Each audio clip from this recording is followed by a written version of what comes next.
South Africa still reeling from the deaths of 13 South African soldiers who were part of a peacekeeping mission in Goma in the DRC. Last year, 7 soldiers were also killed in that region. Why are South African soldiers there? Well, they're part of a UN-sanctioned peacekeeping mission in that area. The Democratic Republic of Congo government battling M23 rebels. But more and more evidence being shown that M23 being sponsored by Rwanda. Now, Rwanda's leader, Paul Kagame, President Cyril Ramaphosa, it's becoming quite tense in that diplomatic standoff. Ramaphosa has also claimed and gone on record that the M23 and Rwanda had caused the latest fighting in which South African soldiers died. Paul Kagame, on the other hand, says while South Africa is not there as a peacekeeping force, he claims South Africa is actually a belligerent in this particular conflict. The South African-Rwandan relationship has been tense for many, many years. Remember, in 2014, South Africa expelled Rwandan diplomats after an attack on the home of an exiled Rwandan dissident in Johannesburg.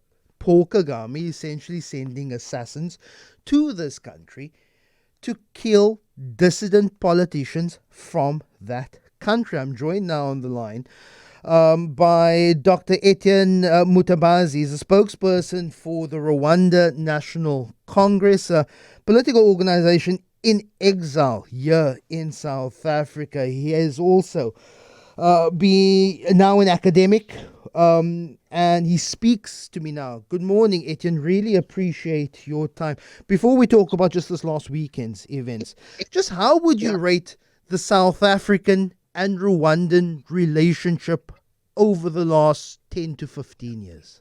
I think there have been very cordial relations between Rwanda and South Africa for the last couple of years, as you mentioned. And the reason you mentioned it in your introduction, when Rwanda allows itself to come and violate South African integrity and sovereignty by assassinating Colonel Patrick Karegeya and many attempts assassination to General Kayumba Nyamwasa, as well as other meddling into South African internal affairs, because as I am aware of, is that Rwanda would send some kind of infiltrators, invisible agent, undercover agent to just seek here and there information beneficial to that government. And these are issues you have been raising all those years, including the meddling for the functioning of the South African development community, whether in Cabo Delgado and many other things of that nature. So that justify why we are where we are today. The South African government essentially blaming the Rwandan government for sponsoring M23 militia in the DRC, in the eastern DRC. In a quick primer for our listeners, what is currently the situation in eastern Congo? Why is it that there are about 1,000 South African soldiers that are part of a broader 5,000 UN peacekeeping force in eastern Congo at the moment? First, let me make a few points. It is we cannot say South Africa is blaming Rwanda, but let's read from the United Nations Security Council group of experts from Resolution 1533 of 2004. If my memory tells me right, they have consistently been reporting on the meddling of Rwanda into the DRC affairs. That South Africa, as part of the South African development community, avail its forces together with the forces of Malawi and Tanzania, and I am quite sure that all the 16 members of the South African development community agrees to that move. And singling out only South Africa, I think it has more to do with the first question you just put to me, rather than South African being there. I followed the President Kagame yesterday or the day before addressing the summit of the head of the East African community, saying that South Africa should not be in Eastern Congo, and that why singling out a country, why not addressing the issue at a regional level if Kagame wants to go that route? I think we need really to make things clear that if we are in multilateral relation, we need to tackle things at a level. If we are in bilateral relation as well, that's where we need to look, rather than playing a kind of childish game in international relations.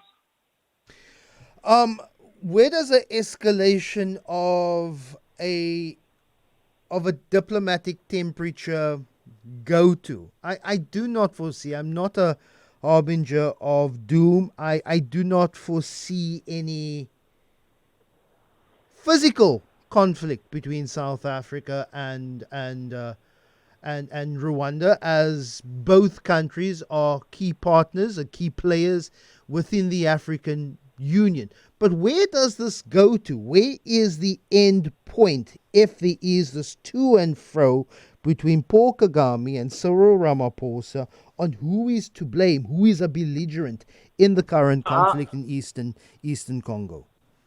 Thank you for the question. Well, I am not in a position to say anything on either President Ramaphosa or President Kagame, but as I read in history, they have always been a troublemaker around the world, and they will always advance some reasons.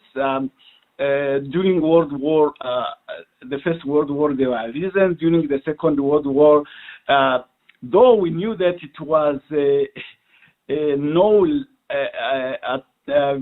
conquests by Hitler towards the east of Germany, but he would justify it with some finding some scapegoating. In the current scenario, we also have Rwanda advancing many reasons which are not consistent, because every single day Rwanda will bring in another reason, and at the time of signing an agreement like the failed agreement of December 15 last year in Rwanda, so Rwanda will always find a way to continue its troublemaking, but still, all conflict has always a peaceful solution, and I'm very hopeful for that. This one also will have a positive outcome, because everyone now is aware it's no longer a matter of Rwandans whom we have been raising these issues these last 30 years. People will believe, these people is because maybe they are out of their country, because they are opponents of the government. But now that the problem has taken the regional magnitude, I am sure that a settlement will be made. I was following a different resolution from European countries, and I strongly hope that a peaceful outcome will be possible in the foreseeable future. Dr. Etienne Mutabazi, really appreciate your time.